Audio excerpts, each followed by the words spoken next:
I'm going to do a production of My Fair Lady, and you shall be my Eliza.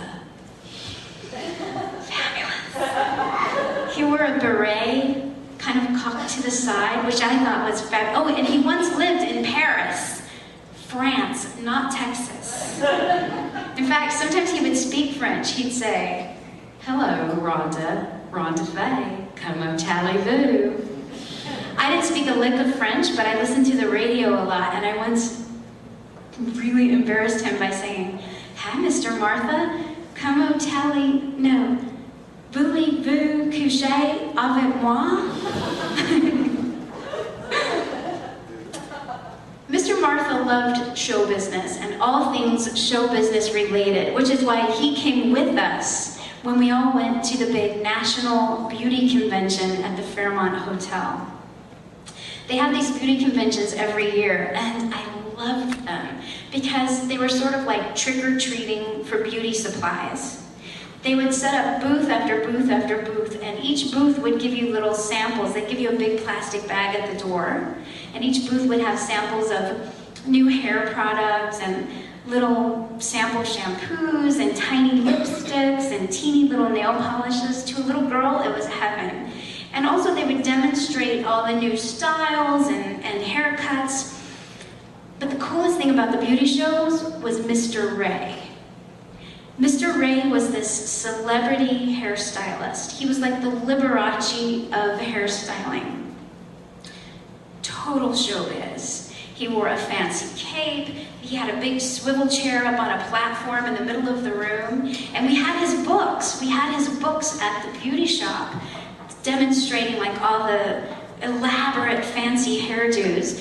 And he had a brand new book out that year called Cut, Blow, and Go. Hood dryers were being replaced with blow dryers and curling irons. So Cut, Blow, and Go demonstrated new styles that you could do without the hood dryer, that you could do with a brush, a hair dryer, and a curling iron.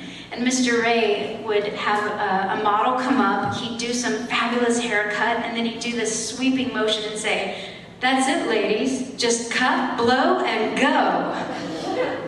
All the ladies were madly in love with Mr. Ray.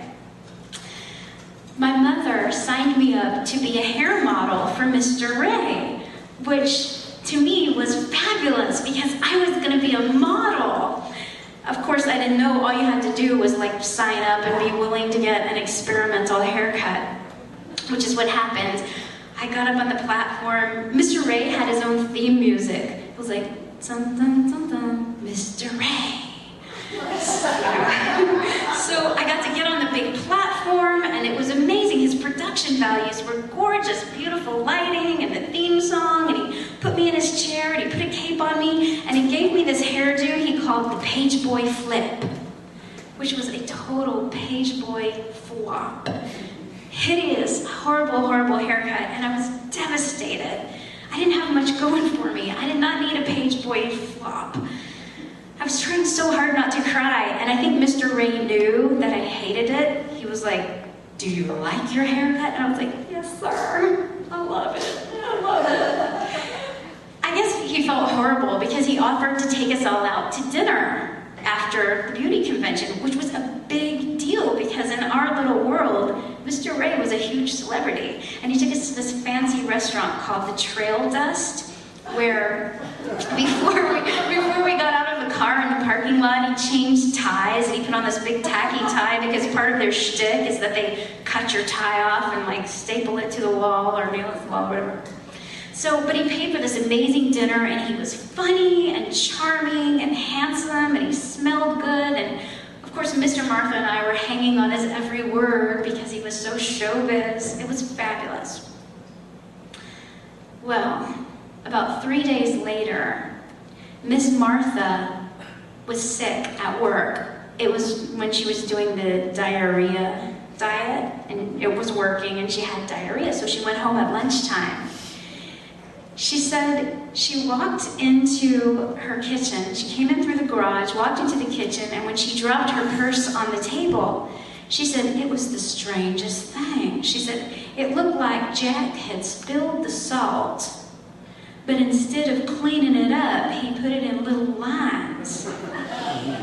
And I thought, what on earth? Why on earth wouldn't he just clean it up? And then I saw something rolled up. She said, I thought it was one of those little horoscope scrolls you get over at this Piggly Wiggly. And then I realized it was a rolled up $100 bill. I had never seen anything like it in my life, and I realized it's cocaine.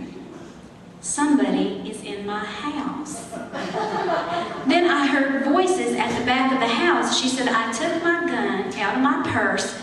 All the beauty shop ladies, let me just have this question off right now. All the beauty shop ladies, all the ladies in Texas, I don't know about all ladies, but a lot of ladies in Texas, and certainly all the beauty shop ladies carry guns in their purses. They'd come into the beauty shop and put them down under the dryer like thump, because they were heavy, because they're guns. Back to the story. So Miss Martha said, I took my gun out of my purse and I went tiptoeing to the back of the house, and I heard these voices. She goes into her bedroom, and there is Mr. Martha in bed with Mr. Ray. She said, baby, I just freaked out. I started firing shots like crazy. Miss Martha, thank God, was not a good shot because she was too vain to wear her glasses. She said that Mr. Ray, he grabbed his clothes and screamed like a little bitty girl and went running out of the house, giving a whole new meaning to cut, blow, and go.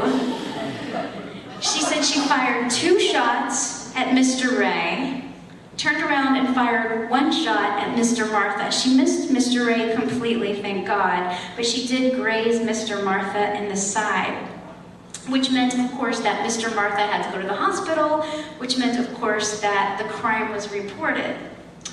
Miss Martha was tried for attempted murder. She was convicted, and she served 1 year of a 3 to 5 year sentence at Louis-Sterrett Correctional Facility. When that 1 year was up, she came back to work at the beauty shop.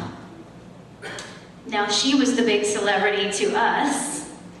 Mr. Ray's books just disappeared from the beauty shop. We never went to another beauty show. But Miss Martha was thrilled with the whole experience. She said, you know what?